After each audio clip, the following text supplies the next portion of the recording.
Oko, Nigerian by birth, Kenyan by choice, communications expert, Pan-Africanist, a truth seeker and believer in people power, and Eric Latin, agent provocateur, the man in the chair, seasoned journalist, news hound, a man who believes in punching up, not down. 7 after 8. This is the Situation Welcome Room. to the third hour of the Situation Room, Kenya's biggest conversation, working with Colgate to supply water to 150,000 people in some parts of the country.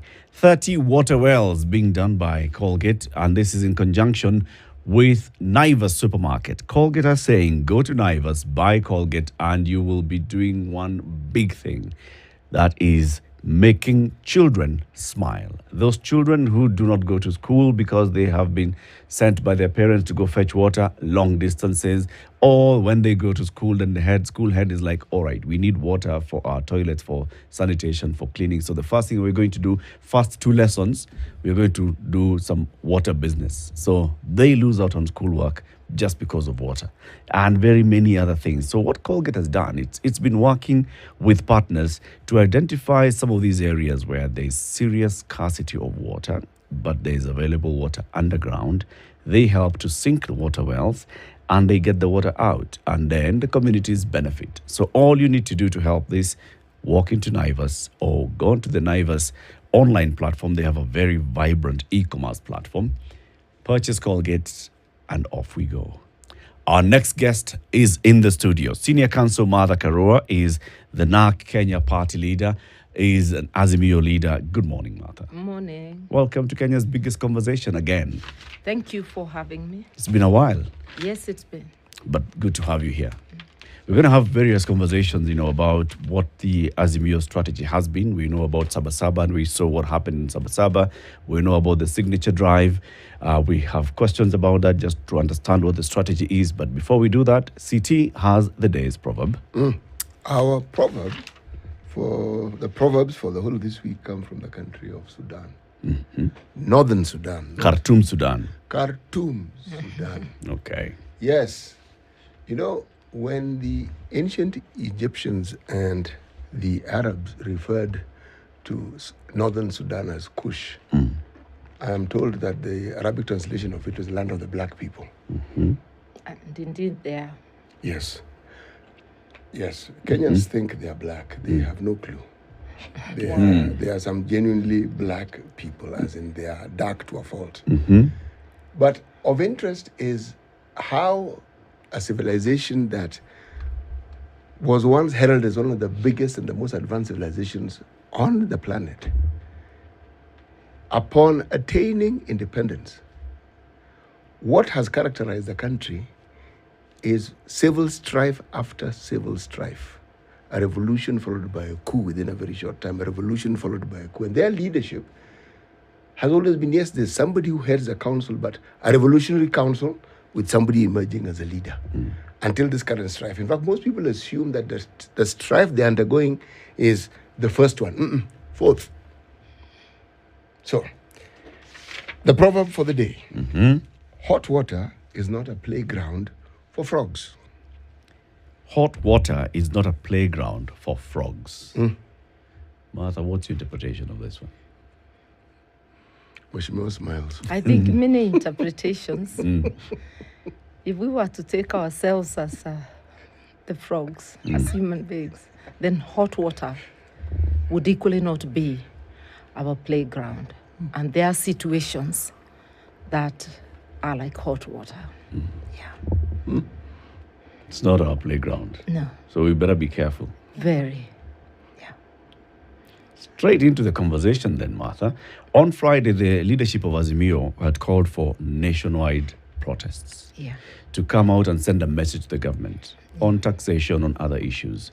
And this is rallying. One of the things was a rallying call for a boycott of taxes, among others. We saw what happened. We saw what happened in Nairobi. We saw what happened across the country. Overall, when you sat back at the end of the day as the leaders of Azimio, how did you score the day? Did you succeed? Was it successful? It was highly successful. What I can say is that this civil action was devolved. This is the beginning of devolution of civil action or people's action. And the way the propaganda of the Ruto regime has been is like the demonstrations are an affair for our leader, Raila, and his people. But Friday proved that wrong. We had very vibrant demonstrations in Kisii, and there was no Azimio top leadership. It's the people's action. The same with Mombasa. And you saw in various other parts of the country, in Nairobi, in Kirinyaga, I launched the collection of signatures in a town hall meeting, which was very well attended. And there were various actions. You saw Kalonzo in Kadhiani, in Machakos, and there are many, many other places. And the response of the people was very good. Demonstrations were peaceful until police took violence to the demonstrations. In Mombasa, the police had even publicly assured them that they would facilitate, meaning overseeing peace. But they're the ones, unprovoked, who attacked the demonstrators. The same in Nairobi, as they were marching to the city center. And it's not an offense to come to the city center. They were just expressing. And in a way, Nairobi was able to show that people are there. Every day we are facing these questions from the media and from detractors that, oh, how many people? I invite them to count how many people marched from Kamukunji towards the city center. And that's just a tip of the iceberg. That's the way it's been wherever we go in Nairobi. Whether it is that Kawangware route we did the other day, whether it is Kibra, whether it is Mathare, whether it is Embakasi, that is the signature. And even when we had countrywide rallies, that was the signature. And I think it is time. We've started with that proverb. Let's all agree that hot water is not a playground for frogs. You see, we may wonder why Khartoum's Sudan has had 4 upheavals. It's about people exercising power for themselves, not for the people. Because if it is for the people, then when people speak, you pause and listen. So my message to the Ruto illegitimate regime is listen to the voices of the people. What was the message on Friday? When you were in Kirugoya, in Kirinyaga County, when the others were across the country, what was the message for the Saba Saba? Was there one coherent message? Yes, message? I was in Difathas, which is on the borderline of Gishugu and Mwea, just a place where everybody could meet. Why is it called Difathas, by the way? Because there was a chief known as Difathas. So Difather, so it becomes Difathers. We have Kutus. There was a chief called Goto. The white man could not say Goto. So he said Kutus, it became Kutus. We also have Jegas, where we had Chief Jega. So it's of names and people. Okay. So we were at Difathers, and the message was consistent. We've been telling Kenyans, look, you have power. Article 1 says sovereignty resides with the citizens of Kenya. That's a constant message. And we are telling the people they cannot exercise that sovereignty either through elected representatives or directly. Since the elected representatives have refused or are tone deaf, a majority of them, to the people's cries and needs, it is time to exercise that sovereignty directly. Since there is no place enough to hold a general meeting of the Kenyan public, we will hold as many meetings all over the country. And how then can Kenyans express themselves, and how can those who ask, but how many are you, know how many we are? So the people will hold their own referendum of signatures, so that by the time we hit the threshold of 10 million, then we know a majority of Kenyans are speaking. So that those signatures are people exercising their will directly, their sovereignty directly. They are not for taking to any institution. It's literally a body count of the people who are supporting the cause. Do you see this position as one that is used as a conduit through which the voice of the people will be really heard, or is it an Azimio voice? And I think that's the question. Are we talking about Kenyans saying something and using this platform to express that? Or is it still the grievances that Azimio has? The grievances of Azimio are Wanjiko's grievances. From day one, we have talked about cost of living. The Ruto regime has shown Kenyans the contempt card.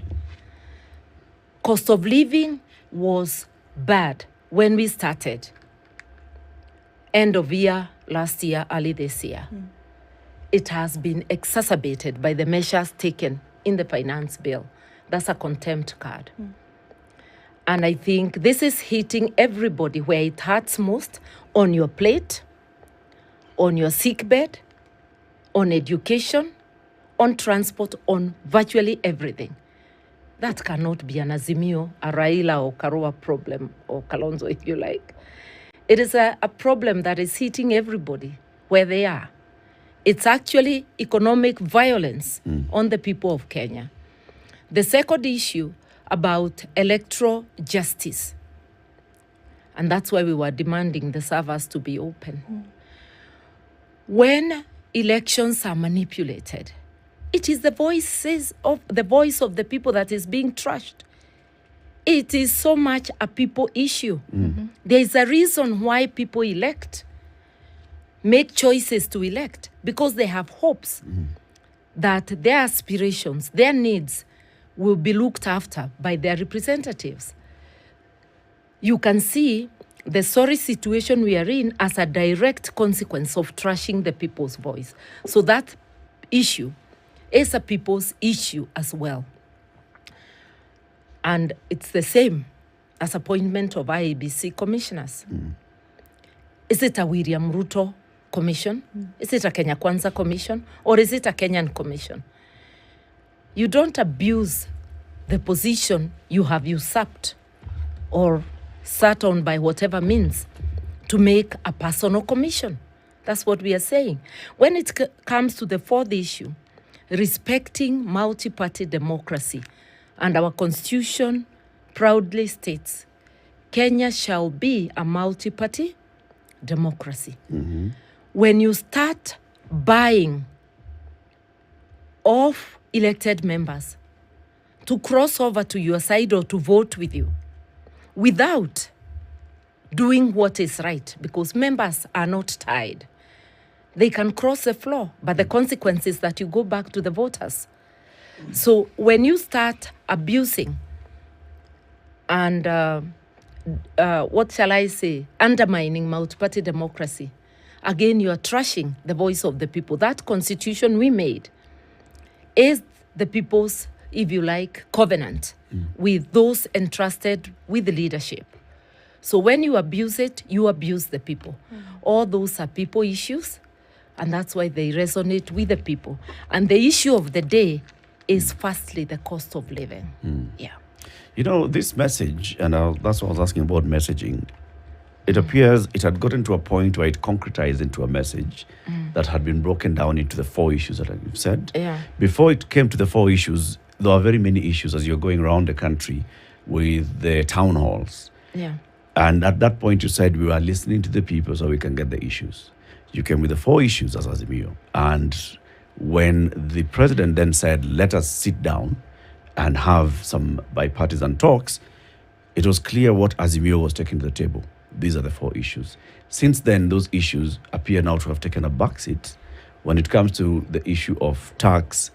And I'm using this in reference to the calls for Friday's demonstrations. Yeah.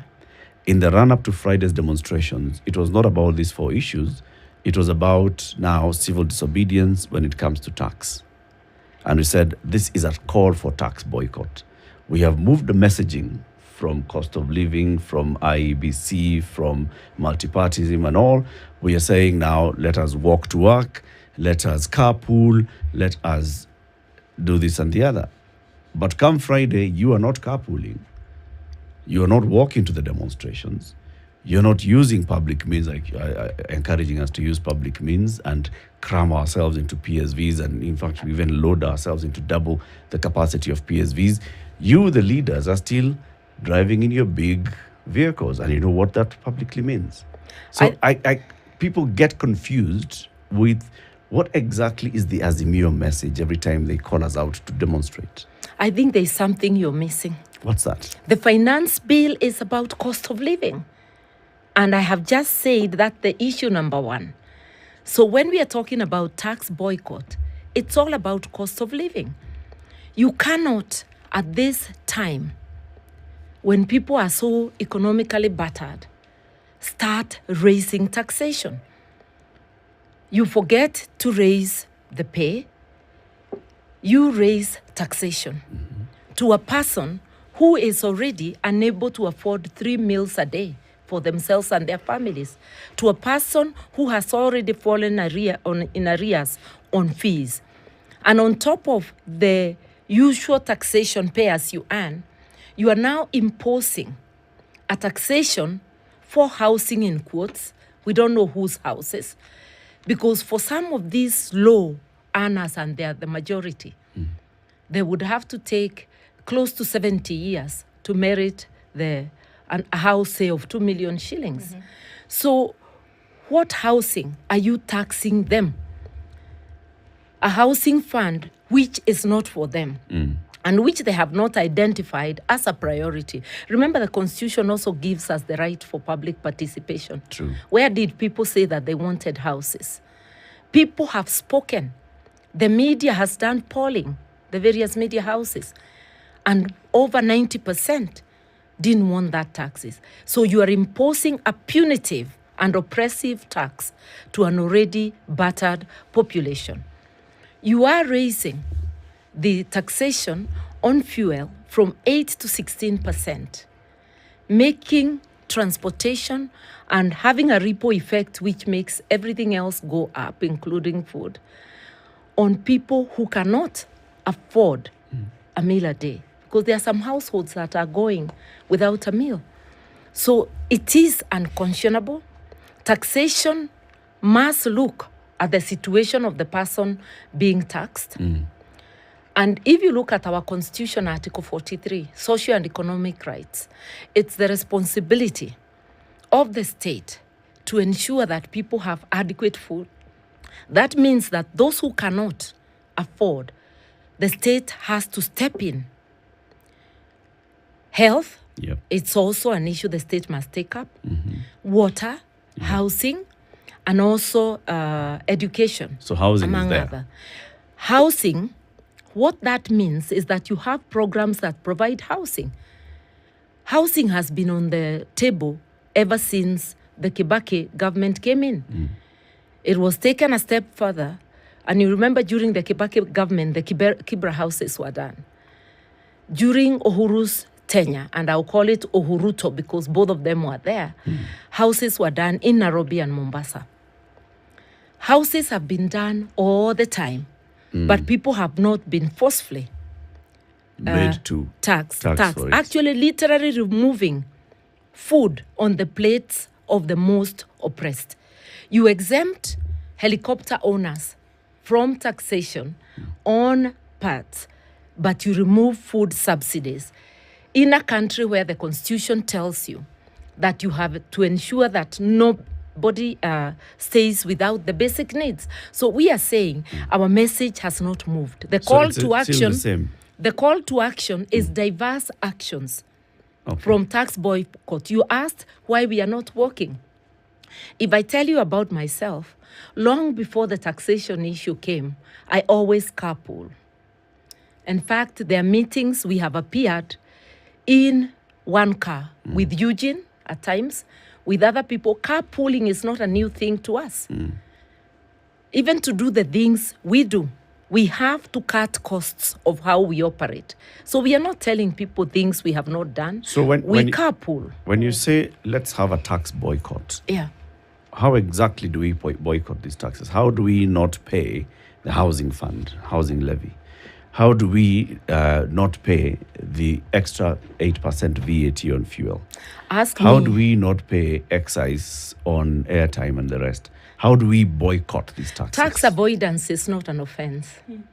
So you can find innovative ways. Like buying from a mama boga means you're not paying the 16% VAT. So you can avoid taxation anywhere where you can avoid it. Buy less fuel by carpooling. And I'm saying carpooling is something we already practice.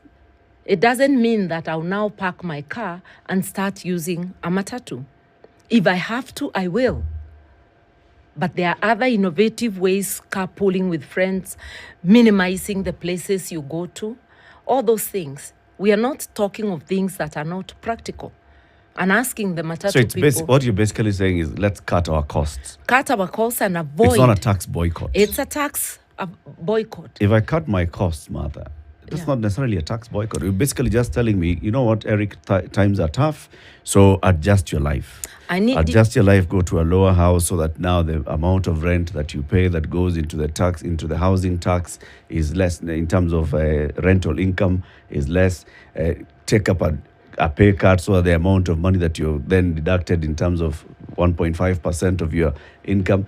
That is me adjusting my livelihood. No, Martha, it's also tax. about those who can will boycott. Remember, not everybody is even in the mainstream of paying taxes. So you find ways to avoid giving this illegitimate regime the money they are so hungry for.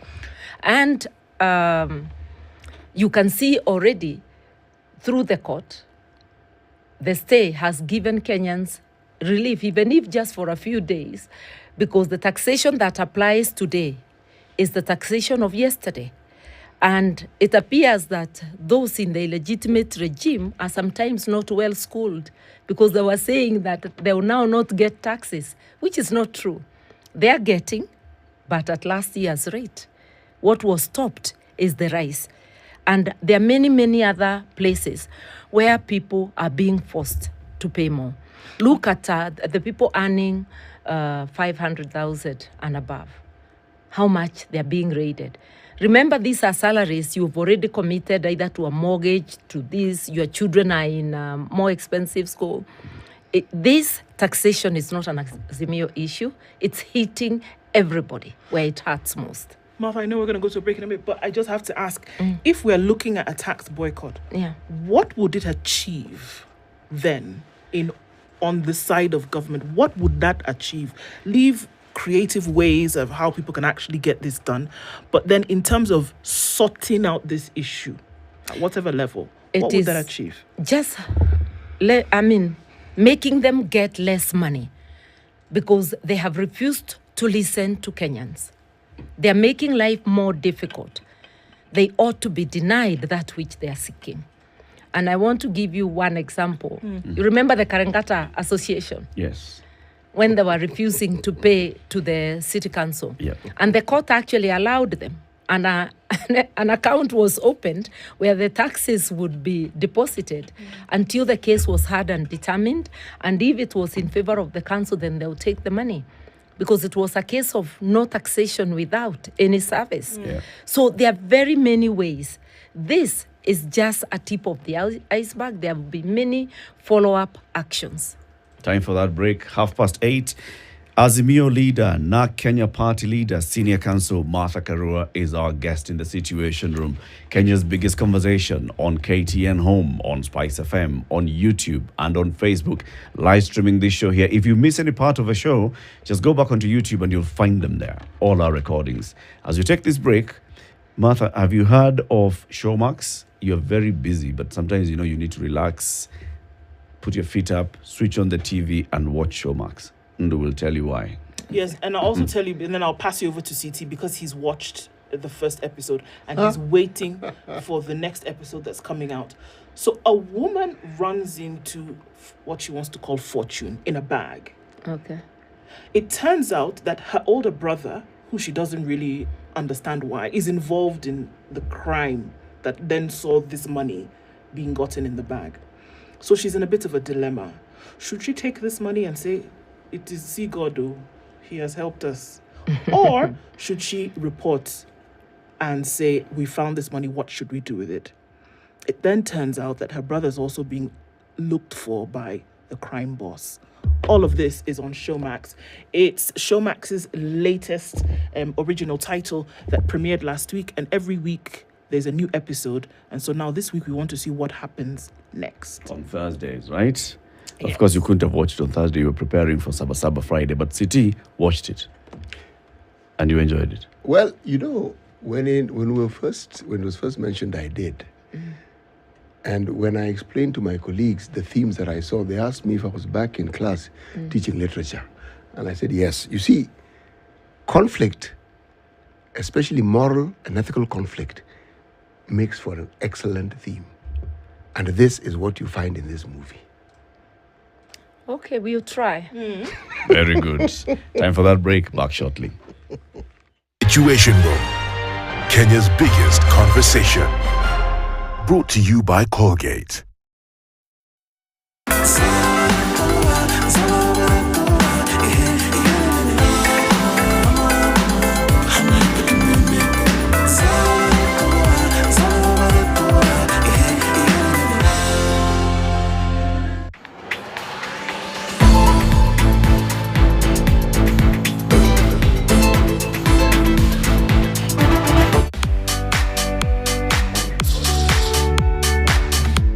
My name is Esther Otieno. I'm the founder of Barista Pro Kenya Limited, which is a barista school, teaching people how to brew coffee so that they can get the coffee knowledge and skills in order for them to be able to work in a coffee shop.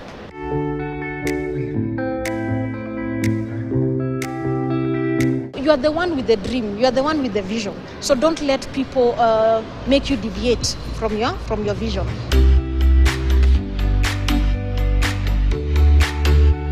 Nunua KPLC tokens, Pela charges, only on Airtel Money. Dial *334#. Select Lipa na Airtel Pay Bill, then select KPLC.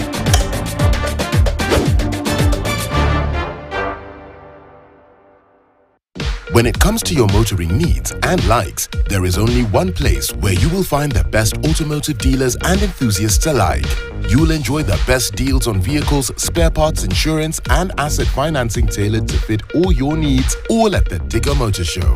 It's the place you will want to be on the 20th of July, 2023. Subaru Kenya is the authorized Subaru genuine dealer for Kenya and Uganda. So we basically deal with new vehicle sales, spare parts, and we also have service. For our parts, we deal with strictly genuine Subaru from Japan, and the beauty about genuine parts is they guarantee you peace of mind. They are reliable. In terms of functionality, they give your car optimal performance as per the manufacturer spec. And of course, looking at the overall cost of it all, it is the best way to go because it ensures that your car has a long lifespan, giving you service over a long period of time. We have locations across the country, starting with our branch network. So our headquarters is at Addis Ababa Road, Industrial Area. We have a branch at Mombasa Road, right opposite Panari. And then we have others. We have Ngong Road, just behind Ola Petrol Station. We have Ojijo Road. We also have Mombasa in Nyali, Links Road. And then coupled with that, we have a dealer network that we use to roll out our products across the country. For a great time worth all your passion for bikes and cars and all types of vehicles, you will get the best experience at the annual Digger Motor Show with fellow petrolheads. Whether just to buy or to experience great motor engineering, find your way to KICC from Thursday 20th to Sunday 23rd July 2023 and be a part of the Grand Motor Show where business thrives and fun stays alive. For more information or participation, contact Caroline on 0723803601 or email cnyandieka@standardmedia.co.ke. Situation Room, Kenya's biggest conversation. Brought to you by Colgate.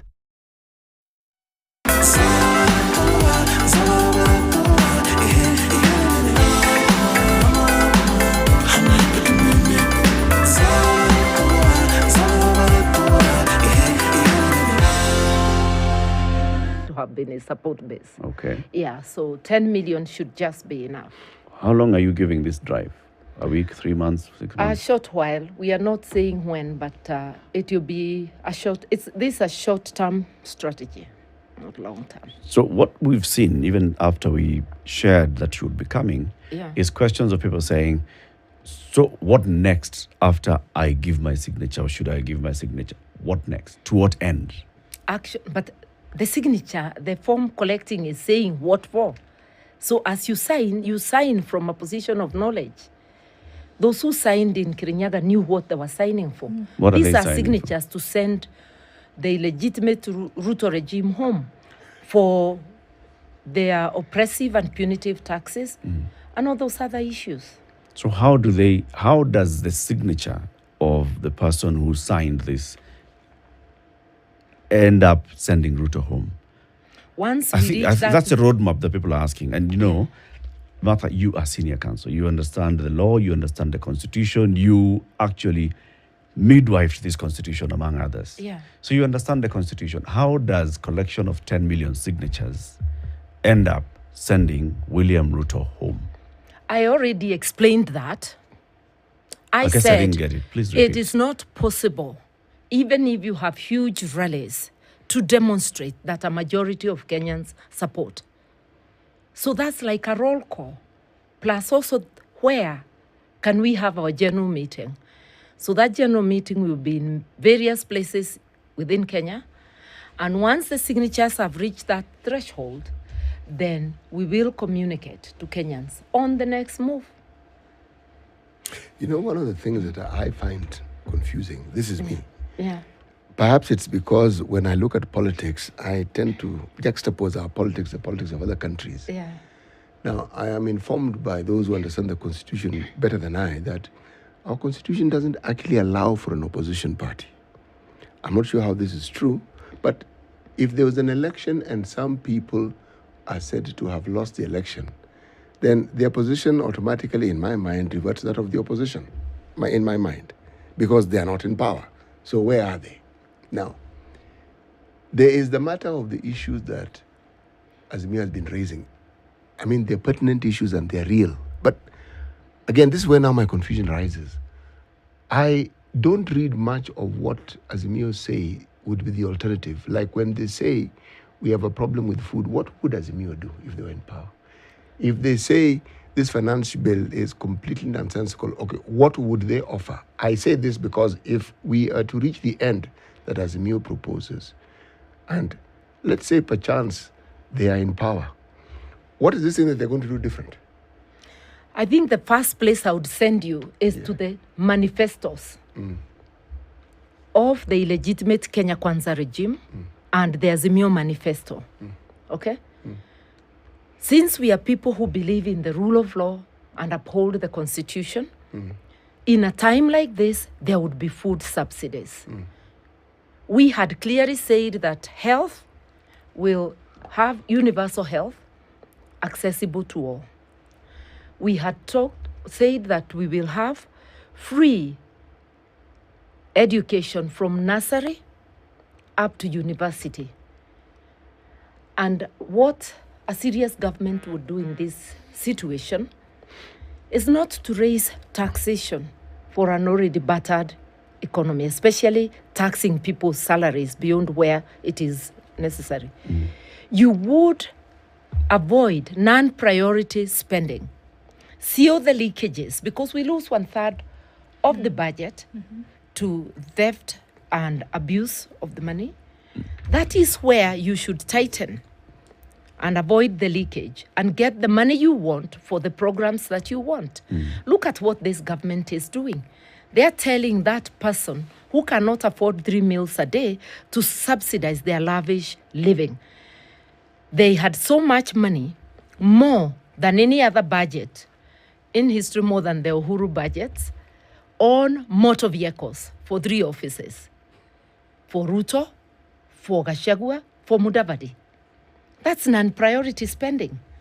When you're in an economic crisis, why must you buy new vehicles? If they were saying one for the top guy or something like that, this is splashing money. They have opened offices of first lady, second lady, third lady. It is okay, those offices can be opened, but don't allocate budget. I don't remember ever seeing a budget for first lady's office, even in Kibaki's time. Even in Uhuru Ruto regime, they didn't have. So you can see they are increasing lavish spending. See how they use government facilities. Helicopters, it is not campaign time. How do you need a helicopter to move from Nairobi to Kiambu? And then you send all the guzzlers to go and receive you when you arrive.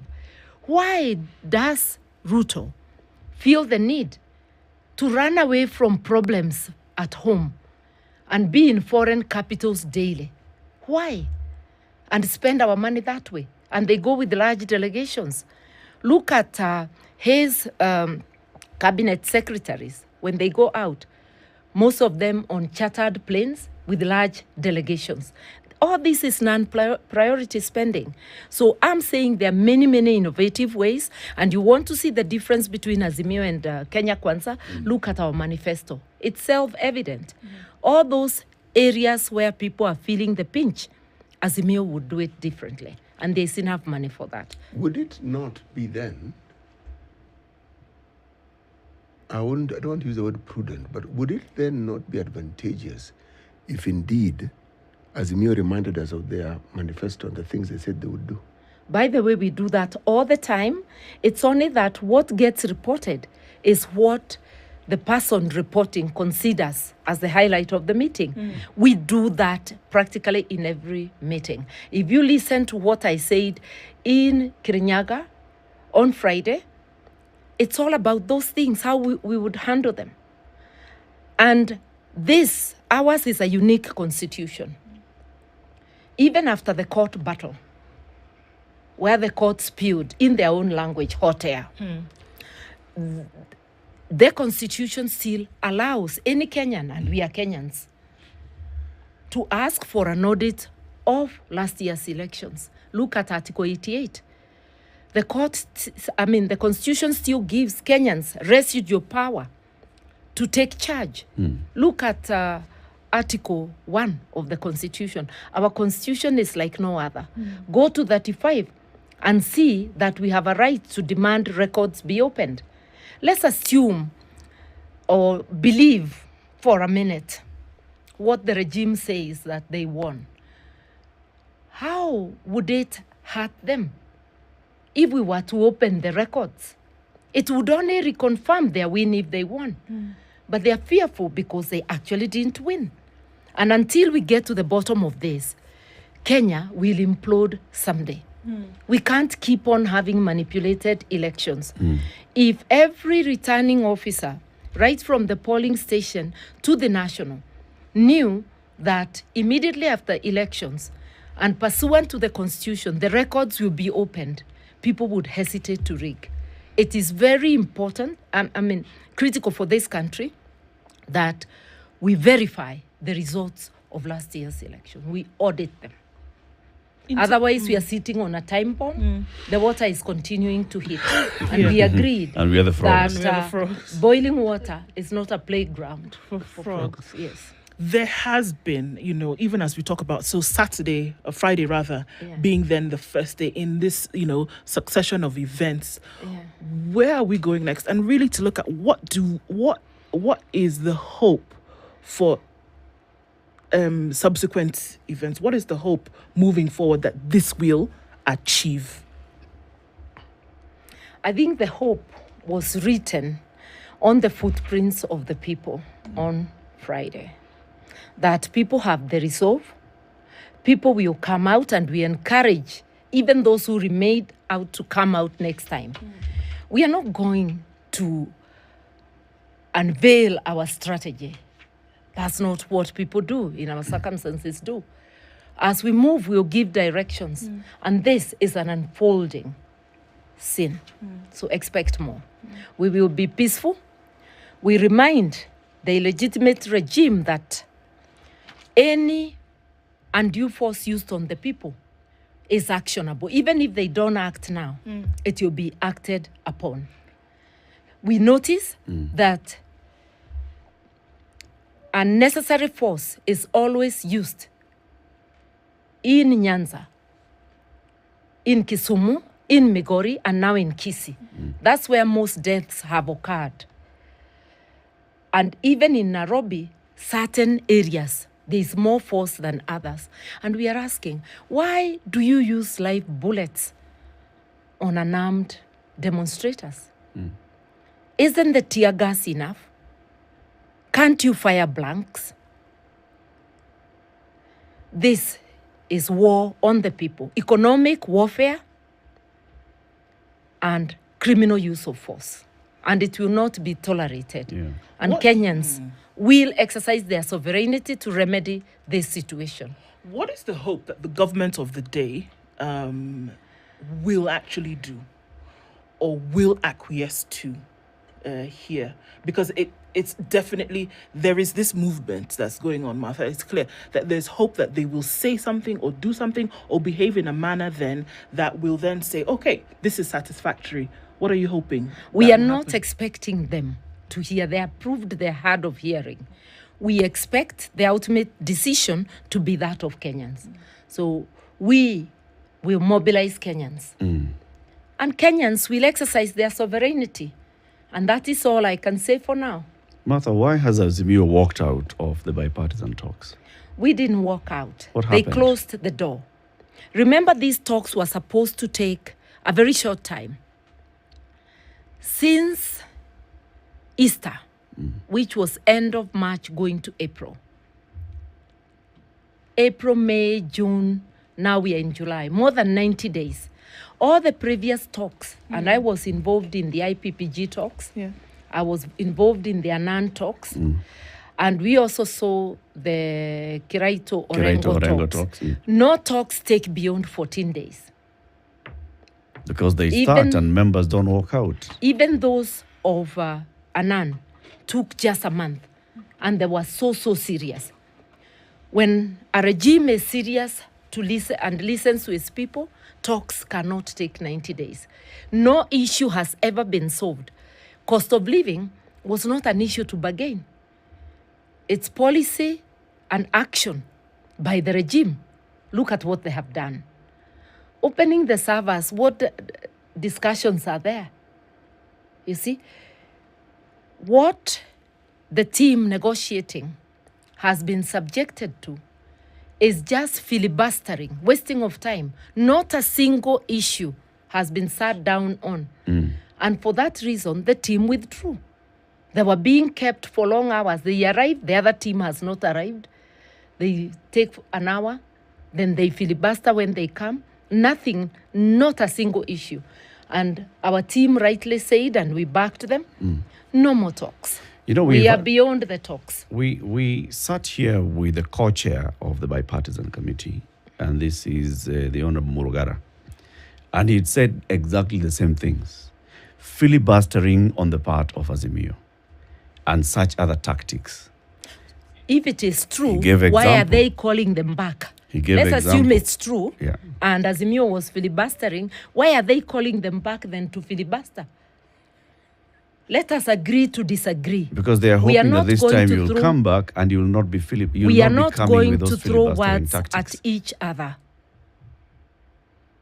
We will say, gentlemen and ladies, let's agree to disagree. Yeah. And end it there. Yeah.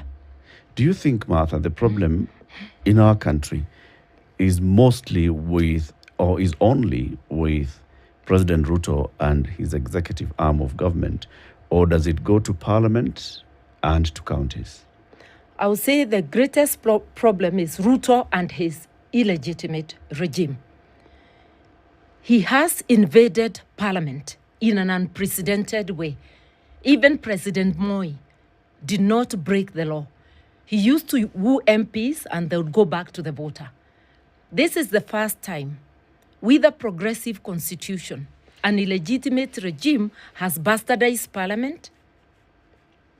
We are seeing them trying to interfere, even by their own statements, with the judiciary. So we are saying these are people. How has he done that, though? The Are there statements members of ODM, of Jubilee, who have joined UDA or joined the Mali National Congress or joined Ford Kenya or any other Kenya is Kwanzaa joining? party? The law doesn't talk of joining. It talks of demonstrating and supporting the policies, deviating from the policies of your party. When people say they are now on the other side, haven't they demonstrated? You see? So you cannot ask about joining. Look at the law. The law doesn't say, it says associating. You know? Would it So tell- leaving the position of your party to Right. support. And it's not on off issues that the party whips. Sure. Yeah. But I have to ask, would it tell of the individuals then who've demonstrated this support for the other side? Or would it tell then of the persuasion that, as you say, the government is using? Does it not tell then of both sides? Here is an individual who's decided to go and demonstrate support for the other side in whichever way it was used, but it also tells something of what their original position may have been, able to be swayed so easily. When you either usurp, like this regime usurped power, you are still bound and you pretend to be following the constitution. You are bound like every other person.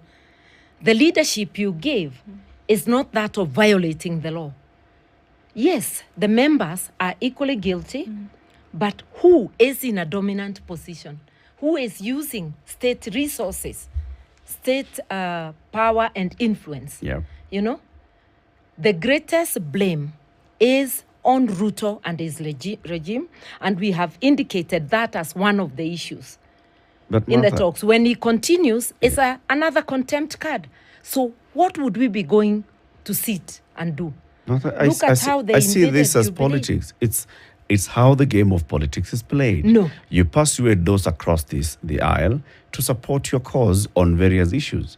We saw it with Mwai Kibaki, and you were in that government. Yeah. After the 2005 referendum, Mwai Kibaki formed the government of national unity. That's what he With the called it. consensus of every party, that is allowed. He brought in the leaders, members. Ntimama, who was a KANU, joined the cabinet. Simeon Nyachae, who was Ford I'll people, stop you there joined because the you're cabinet. wrong. Ntimama he was not KANU. He was LDP. He was and LDP. then joined us, and we formed one strong party called National Rainbow Coalition. Later I'm wrong on Timama. Later on, Ford Simeon Peoples. Nyachae and his Ford people formally joined the government. How did they formally join government? They became that time there was no provision for post-election coalition. Yes. So it's just talks.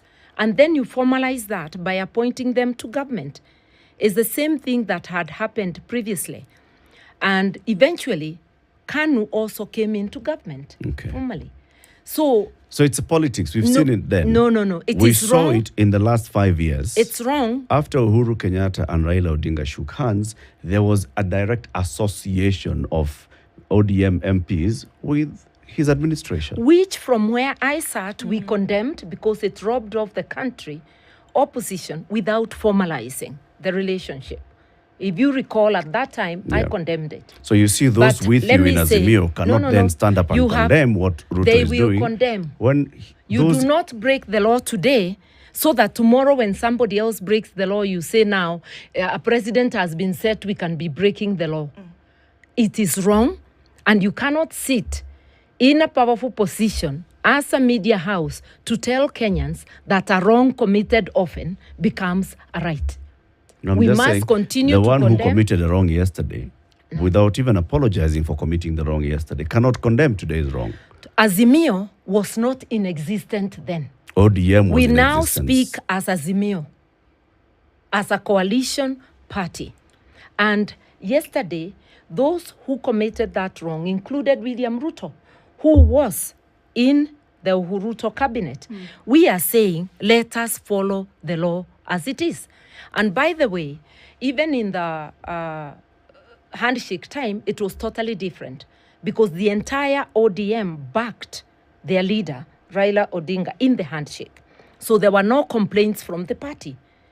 In this particular instance, the illegitimate regime of Ruto is using state money and peddling influence to buy off members of parliament until their majority leader boasts how they bought members.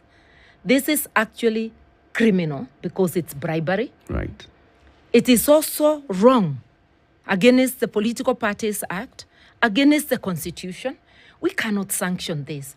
And it is wrong for us to sit here and make Kenyans believe that there's something right in those actions. We also can't make Kenyans believe. Must resist completely this kind of Azimio action. is not powerless in this one. That's why we are taking action. We are taking several parties. I remember ODM has written to its members. Yep. Parties will take action internally. And as Kenyans, we are calling on every Kenyan of goodwill. We have lost the Republic of Kenya as we knew it. In its place, we have a colonial, exploitative, and punitive regime. Together, we must resist and restore the state.